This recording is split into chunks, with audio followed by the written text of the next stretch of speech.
friends with the Happiness Jungle TV show. CamiBaker.com here. I'm the queen of the jungle for the day, and I am super excited to have two queens with me.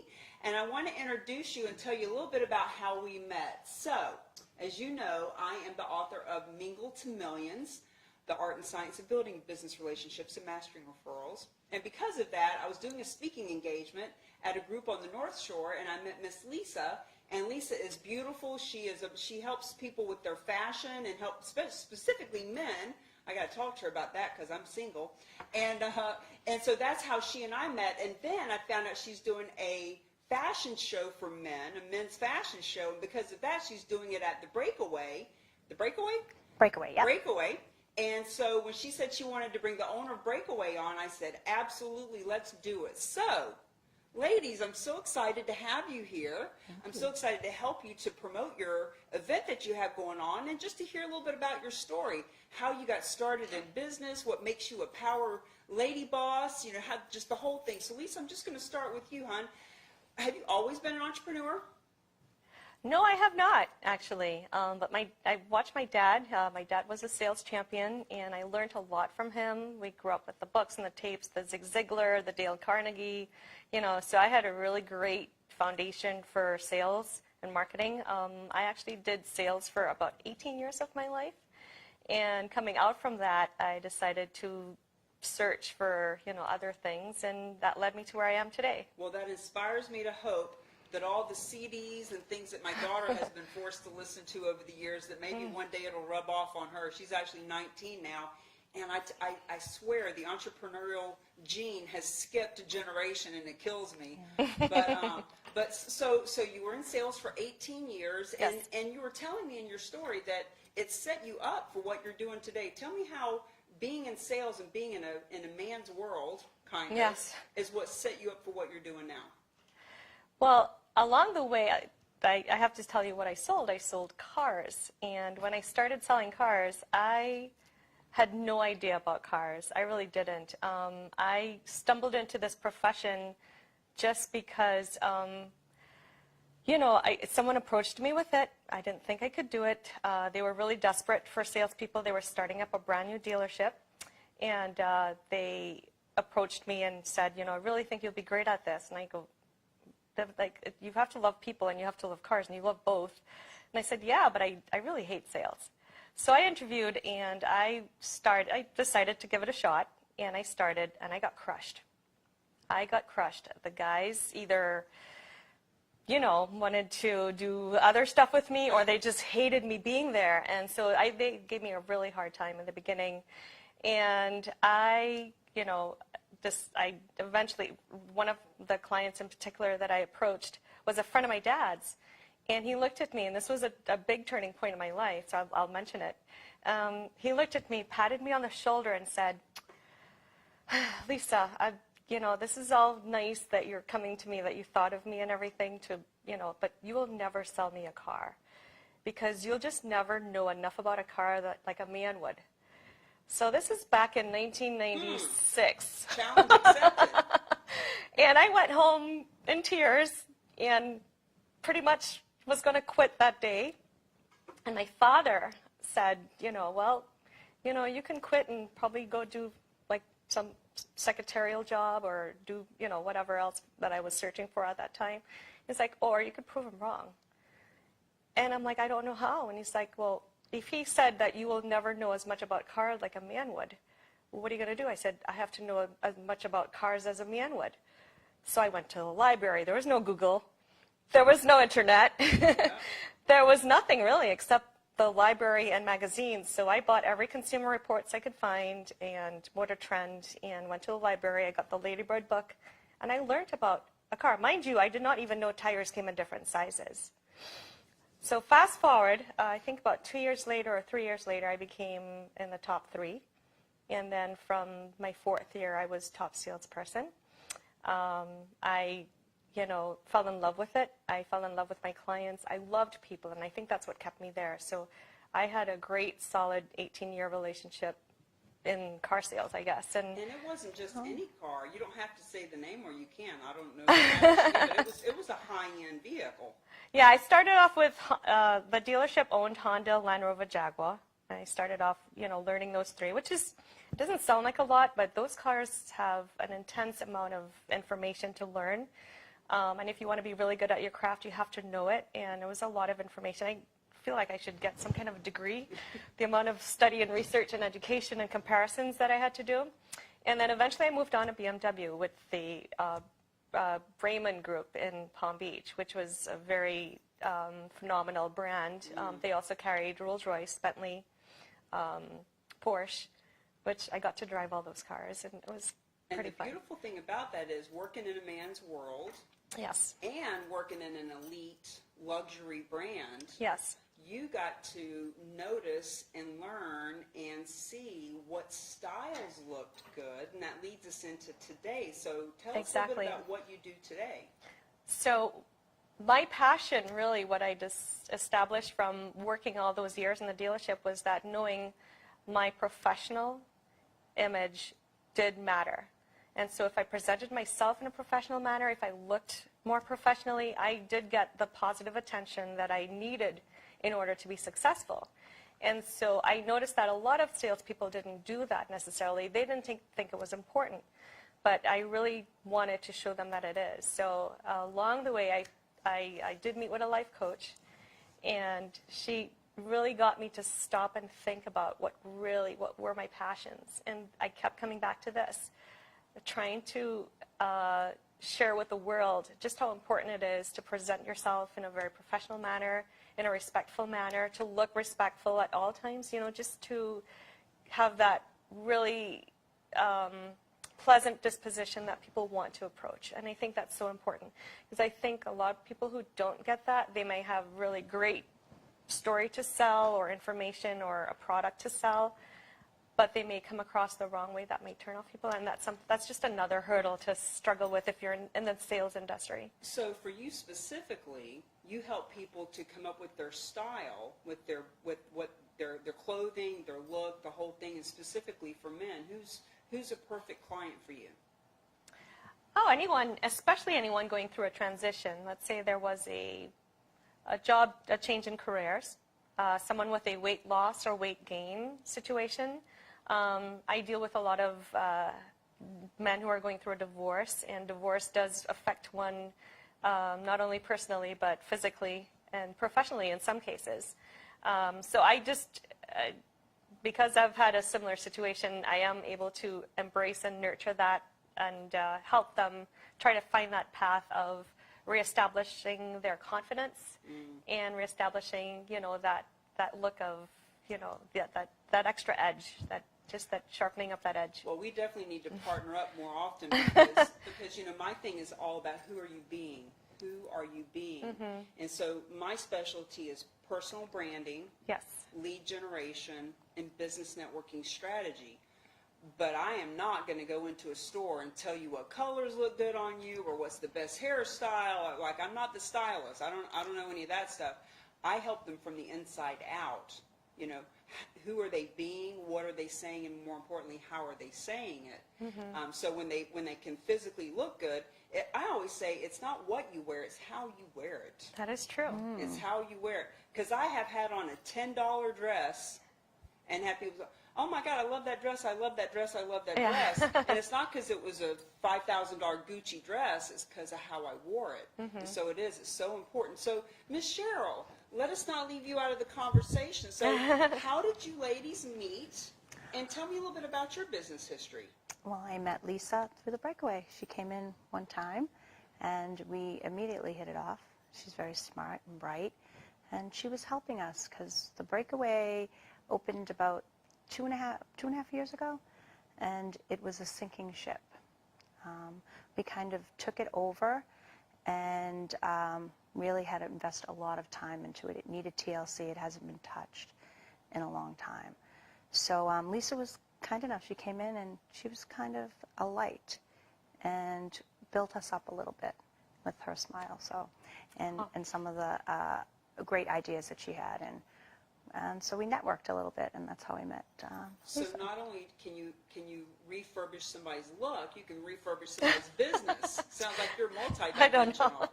That's very kind of her to say, though. I have to say thank you. Yeah, she just can't, she was a bright light. When you open a business that's kind of risky for us, we had a successful business, which we still do 25 years in Malden, called Pizza Pizza. And that's my husband's business. My career was at MGH. I spent the last 18 years as an administrative manager and an international rep for the hospital, a job which I really loved. I have a 7-year-old daughter, and my husband took this big venture on and wanted me to come on board, and I was hesitant. I've been a very independent woman. I never worked with my husband. We have a great relationship. But after seeing how much he was putting into this new business, I thought, I'm not going to be able to commute, and I wanted to put the effort in and try to help out our family, and it's turned out to be wonderful. So this was the first business that you've actually owned? First for me, because it was a big investment for us. The Breakaway is a multifaceted, eclectic place. It used to be the old Village Green, and back in the 60s and the 70s, it was the heyday. They had a place called The Barn, which we still have, which played music. They had many people grace the doors. Bette Midler, the Stones, some really interesting music, and some big names. And they were the place to go. But as time went on, the Village Green never got touched, and it was sad a little bit because it had such rich history, and it was kind of forgotten. When you walked in, when my husband first took me there, I cried. I walked in, it was not what I expected. It really needed a lot of work. So what have you done to it to refurbish it? Because it sounds like it's a massive success now. So what's different about it? Well, when we first went in, we immediately gutted out the kitchen because it's also a full-service restaurant. We have 2 function halls, actually 3. How many people can you hold, just in case anybody needs a function hall? Oh, we can hold anywhere from parties small to 500. We have we have a big place. We do a lot of different things. The biggest thing that we were able to do when we first came in, my husband's a big community person in Malden, and we established a big name there with fundraising. We love doing that, and we brought it to Danvers. We decided that we were going to help the community and plus get in the community because nobody knew us, and they were hesitant. Nobody was coming to Timothy's or the Village Green, and so we decided we're going to change the name right away, and we didn't want to close. So we had to gut out the kitchen, we had to gut out the tavern, we had to put high-end bars in, new patio, new roof, and a lot of TLC. There's so much more that needs to be done because it was literally not touched. Nobody was doing anything. So that's interesting. So it was fundraising and getting involved in the community that helped you to do that because, my specialty is cause marketing and helping people to find a cause that they're passionate about and use it as a way to market themselves and their business. And there's many different varieties of cause marketing. As a matter of fact, I looked it up on YouTube the other day, and I saw a couple of different videos that are similar, but not exactly. Like not the way my twisted gorilla mindset works. Very different. But so that's interesting that actually using cause marketing actually is how you did it. So what kind of fundraisers do you do? What's been your biggest success there? Well, I'm part of the Rotary Club, which I knew nothing about, but I got involved with it. We raised about $12,000 for Houston. 100% of the funds went. We donated our hall completely, and we had an entertainment. We had bands. We had Engine Room with Barry Goudreau from Boston came in and donated their time. The band's Fortune. We had Arrow Chicks there, which is a great female group, all, Aerosmith cover band. And so they came, and we just had band after band donating their time for Houston at a time. We raised 100% of the funds, went right to the cause. And what it did for us, it's good karma. As we talked about karma, you can go around. And it also, it made us feel good. It was a lift. And my husband's grassroots, that's how we start. We both think alike. So I mean, I'm not going to say that I was not nervous about Breakaway. I named it Breakaway, and I came up with the name, and but I was afraid it might break us, and it has not. It's actually been a shining star. It's been going wonderful. This past weekend we had Dirty Deeds, who was AC/DC cover. Nice. We had Pyrotechs. We had a good 450 people in the club, and me, one of them, partying with them and having a great time. And I enjoyed myself and was very proud to be part of it, because we're bringing some entertainment and live music back to the North Shore that has not been there for a while. Definitely. And I love it. Well, I didn't even realize what a big place it was. And when you mentioned that you're doing the men's fashion show there, I don't know, I've never heard of it, being from New Hampshire, but I drive down to another place that's south of Boston to go out dancing. But now that I know about your place, I'll be going there to dance. You'd love it. 450 people. It's a fun night, and I could tell you what great nights to come, because we have music almost every night. Really? We have open mic on Tuesday nights with Brian Mays. Very, very, I mean, sometimes I can't believe some of the musicians that are around me, and I don't realize, they were in Jay Giles, or they were part of Boston, or, and Brian Mays, he does the open mic, and I love it because I never know what's going to come to our building. And so Tuesday night's a great night, and Wednesday night we have musical bingo, which is a fun night. People really like musical bingo. It sounds crazy, but it's a hip-hop night to go out, and it's a very eclectic crowd, and they come in and they want the bingo because we give free prizes. And here I have been waiting for Friday or Saturday to go out, and come to find out I can go out any night of the week. You can go any night. You can come to Breakaway any night. You can get a paint night. You can come, and you never know what's going on. We have comedy with Dave Russo. He does all of our comedy.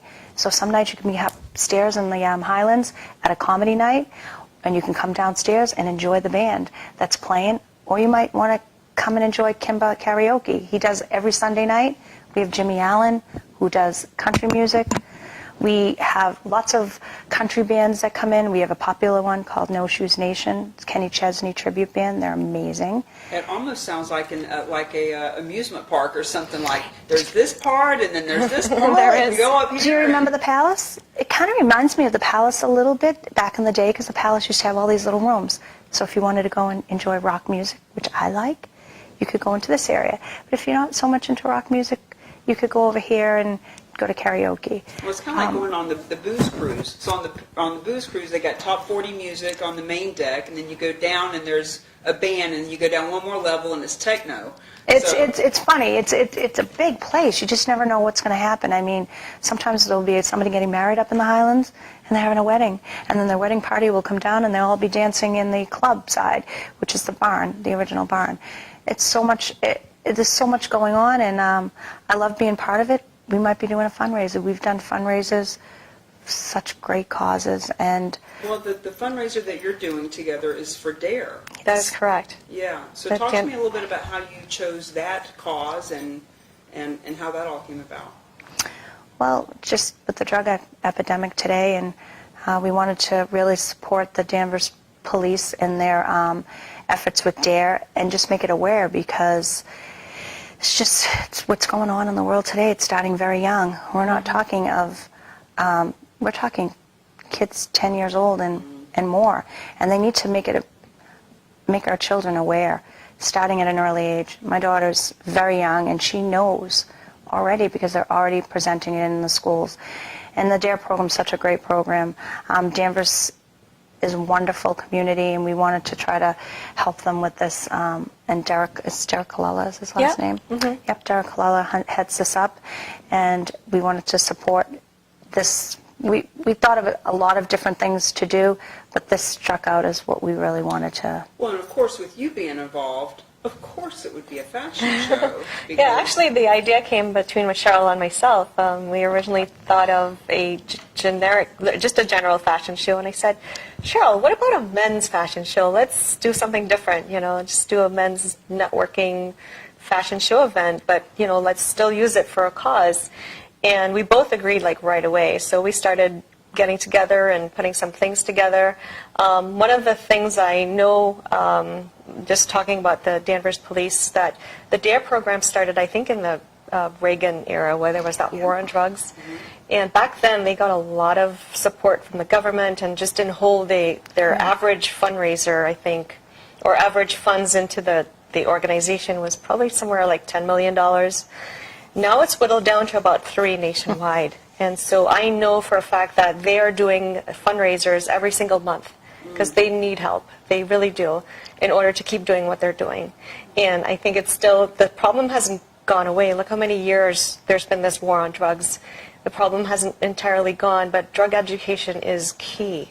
I think it would even be worse if there was no education on drugs. So what do you ladies think? I mean, you brainstormed this idea and you came up with this event. What is something that our viewers and our listeners can actually do in their own communities to help give back? Tell us how you even came up with the idea, how you got it started. Where do you start? Well, we first reached out to business owners to see if they would help out and get the word out there. You could definitely come to our event. That would be the first thing. But just support. The business owners are big. Just getting them the karma passed around. When they see another business donating, they can donate. It's time and effort. You want to. Yeah, I can just surely tell you what I've seen for myself and why I support Breakaway so much. I'm so excited about their place doing so well. Is that they continuously, I think on a monthly basis, do fundraisers and give back to the community. And I'm so proud of all the things they've built up such a positive name for themselves. I can tell you that. She's very humble, but they're huge in Danvers. And what I love about it too, there's huge parking. It's very accessible off of 95 and Route 1. Very easy to find, and the food's great. We didn't even talk about food. Well, I was going to ask you, what is your specialty there? What is the thing you get ordered the most? Well, we are very famous for the pizza, because of Piece of Pizza. We make our own dough fresh. We do a Sicilian-style pizza, Italian. We do round. We do calzones. We do anything from steak tips, which are marvelous. We have burgers to die for, bacon, egg, and cheeseburger, which I haven't had for a while because I'm dying a little bit, but it is one of my favorites. We have great food. We do functions where you can get high-end. Whatever you want, you can get it at the Breakaway. I'm very proud of our 2 chefs, Chef Luciano and Chef Jim. They've worked really hard, tirelessly to put out good food all the time because there's so many functions that could be going on in one day, and they're working endlessly with the halls up and down. How do you keep up with all of it? What? A great team. We do have a great team. We have a great general manager. His name's Dan Muccio. He used to run the North Andover Country Club, and oh my goodness, I can't think of the other place that he used to run. It's not open anymore, but Dan's a wealth of knowledge. He's come in and brought structure to the building. My husband, Cheryl Crowley, he is hands-on. There's nothing that we will not do in that building that we will not ask a staff member to do. We have a great function coordinator. Her name's Susan Dascoli. She's amazing. People love her. She sets up rooms, makes them beautiful, does things that, can go in and I say, wow, I can't believe this room is amazing. We do wine tastings. We do a lot PTO fundraisers. We do, I can't even think of something that we haven't done because we do bar mitzvahs. We do sweet 16s. We have a 16 for 16 special that people come in and we give them this great menu so they can afford it. We really love what we do, but the one thing that I love is I'm proud of it because we've given a lot back to the community. We've helped with families, sadly, with bereavements.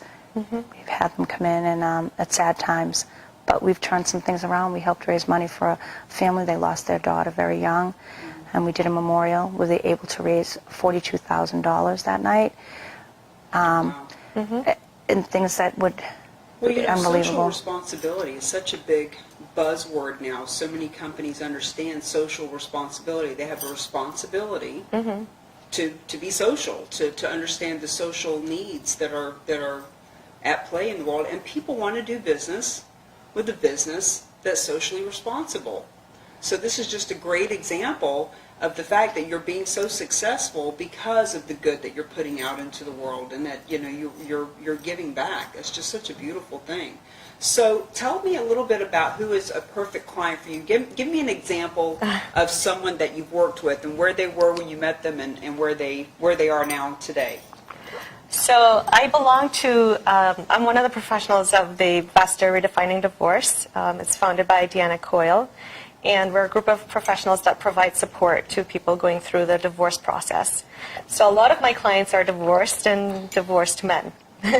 And one client, for example, he's never really handled his wardrobe on his own. His wife used to do it. Now he's single and on his own, and needed some guidance and direction as to just basically getting it set up right. He traveled a lot, so I helped him identify his traveling wardrobe as opposed to his everyday wardrobe.